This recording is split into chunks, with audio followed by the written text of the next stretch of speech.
연속기획, 오늘은 우리나라 신재생에너지의 현재와 미래를 살펴봅니다. 기술과 정책 모두 선진국에 비해 한참 뒤처져 부끄러운 수준인데요.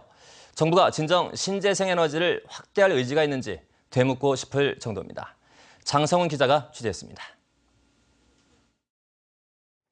독일은 원전 폐쇄 선언 이후 풍력과 태양광 등 신재생에너지에 집중 투자하면서 이미 전체 전력 소비의 20% 이상을 충당하고 있고 2050년까지 80% 이상으로 높일 계획입니다.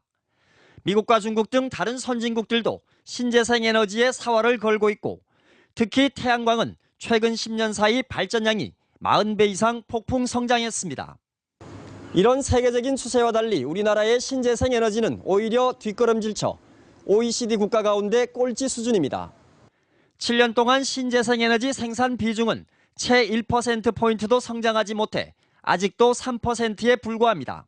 국제적으로 통용되는 재생가능 에너지 개념을 쓰면 0.7%밖에 되지 않습니다. 폐기물 빼버리고. 폐기물까지 빼버리면. 그래서 이게 OECD에서 꼴찌죠. 선진국에선 수십 배씩 늘어나고 있는 관련 예산도 우리나라에선 감소하고 있습니다.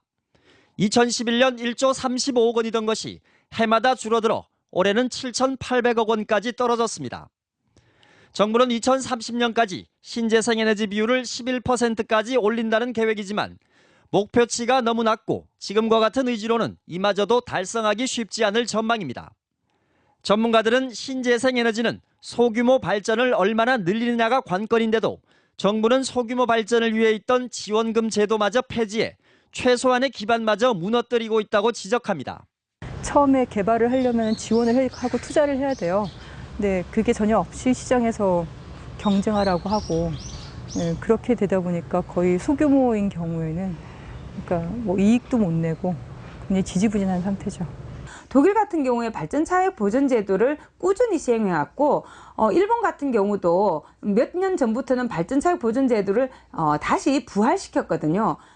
또 정부의 원전 확대 정책이 결국 신재생에너지의 부진으로 이어졌다고 분석했습니다. 원자력도 하면서 재생가능에너지도 하겠다 이렇게 가는 거죠. 그렇기 때문에 오히려 이 재생가능에너지 정책에 힘이 실리지를 못합니다. 세계 각국이 신재생에너지 개발에 총력을 쏟아온 지난 10년. 우리에겐 뒷걸음질 친 시간이었습니다. MBC 뉴스 장성훈입니다.